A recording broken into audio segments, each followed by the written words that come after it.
Lukas 6:6-11 menyembuhkan tangan yang layu. Lukas 6:6-11 itu juga terjadi pada hari Sabat lain ketika dia memasuki sinagoga dan mengajar. Ada seorang pria di sana, dan tangan kanannya layu. Para ahli Taurat dan orang Farisi memperhatikannya, untuk melihat apakah dia akan menyembuhkan pada hari Sabat, bahwa mereka mungkin menemukan tuduhan terhadap dia. Tapi dia tahu pikiran mereka, dan berkata kepada pria dengan tangan layu, "Bangun dan berdiri di tengah." Dia bangkit dan bangkit. Lalu Yesus berkata kepada mereka, "Aku meminta satu hal kepadamu, apakah diperbolehkan pada hari Sabat untuk berbuat baik atau jahat? Menyelamatkan nyawa atau membunuh?" Dia melihat mereka semua dan berkata kepada pria itu, "Ulurkan tanganmu." Dia melakukannya, dan tangannya pulih sebaik yang lain.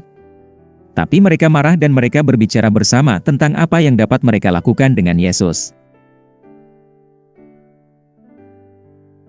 Apa yang diungkapkan hal ini tentang Yesus? Dia adalah Tuhan atas hari Sabat, memberikan istirahat kepada yang menderita dengan menyembuhkan mereka. Dia dapat memulihkan kesehatan apa yang layu dan tidak berguna. Catatan, menyembuhkan tangan pria yang layu kadang-kadang kita perlu berdiri di depan semua orang, boleh dikatakan begitu, dan secara lebih eksplisit menentang mereka yang mempromosikan pandangan salah yang bertentangan dengan semangat Alkitab.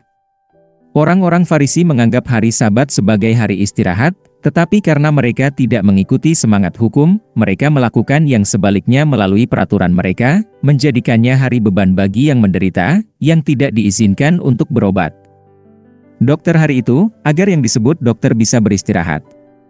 Dalam semangat legalistik mereka untuk tampil religius di luar, mereka berubah menjadi orang munafik.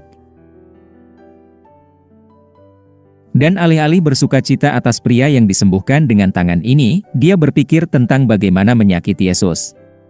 Jadi istirahat Sabat terdiri dari perencanaan bagaimana melakukan kejahatan dan menghancurkan kehidupan dan menghentikan mereka yang akan menyembuhkan dan menyelamatkannya.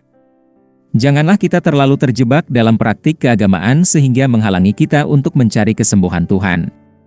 Pengakuan iman Tuhan Yesus Kristus, saya mengakui dosa-dosa saya, dan saya bertobat dari dosa-dosa saya, dan saya mengakui Tuhan Yesus Kristus sebagai satu-satunya dan cukup juru selamat hidup saya, menulis nama saya dalam buku kehidupan.